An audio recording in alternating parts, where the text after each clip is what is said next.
एक राजा के पास एक सुंदर सा बगीचा था जिसमें अंगूर के बेल लगे हुए थे। एक माली इस बगीचे का देखभाल करता था। एक चिड़िया रोजाना उस बगीचे में आकर अंगूर के बेल पर बैठ जाती और मज़े से मीठे मीठे और पके हुए अंगूर खा लेती थी। लेकिन दुख की बात यह थी कि कच्चे और अधपके अंगूर नीचे गिरा देती थी। माली इस बात से बड़ा परेशान था। उसने चिड़िया को भगाने का बहुत कोशिश किया था, लेकिन हर तरह से असफल रहा। उसे ऐसा लग रहा था कि चिड़िया एक दिन इस सुंदर बगीचे को नष्ट कर देगी। आखिरकार वह थक हार कर राजा के पास पहुंचा और सारी बात उनको बताया। राजा बोले, आप चिंता मत कीजिए, आपका काम मैं करूंगा। अगले दिन राजा बगीचे में पहुंचे और अंगूर के बेल के पीछे छुपकर चिड़िया के आने का इंतजार करने लगे। जैसे ही चिड़िया आई, राजा ने फुर्ती के साथ उसको पकड़ लिया। पकड़ में आते ही चिड़िया डर गई और राजा से बोली, मुझे माफ़ कर दीजिए, मुझे मत मारिए, मैं आपको 4 ज्ञान की बातें बताऊंगी। राजा गुस्से में था।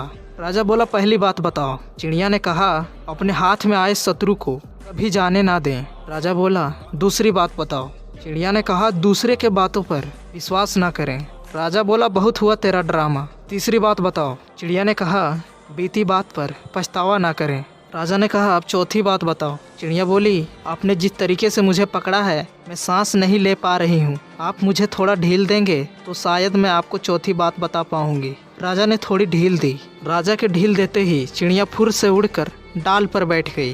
राजा पछताने लगा। चिड़िया राजा की ऐसी शक्ल देखकर बोली, राजा साहब, मैंने आपको 4 ज्ञान की बातें बताई थी। पहली बात बताई थी कि हाथ में आए शत्रु को जाने ना दें। आपने हाथ में आए शत्रु यानी मुझे छोड़ दिया। दूसरी बात बताई थी कि दूसरों के बातों पर विश्वास ना करें। आपने दूसरों यानी मेरी बात पर विश्वास किया। तीसरी बात बताई थी कि बीती हुई बात पर पछतावा ना करें, जो कि मेरे छूट जाने पर अभी आप कर रहे हैं। दोस्तों, चिड़िया ने राजा को नहीं बल्कि हम सबको बताया है कि जो बीत चुका है उस पर नहीं पछताना चाहिए। कई बार बीती बातों को सोचते सोचते हम इतना खो जाते हैं कि आने वाले भविष्य के बारे में नहीं सोच पाते, जिससे हमें जीवन में सफलता प्राप्त नहीं हो पाती और हम आगे नहीं बढ़ पाते। जिंदगी में जो हो चुका है उस पर आपका कंट्रोल नहीं है, लेकिन जो भविष्य में होने वाला है उसको आप बदल सकते हैं।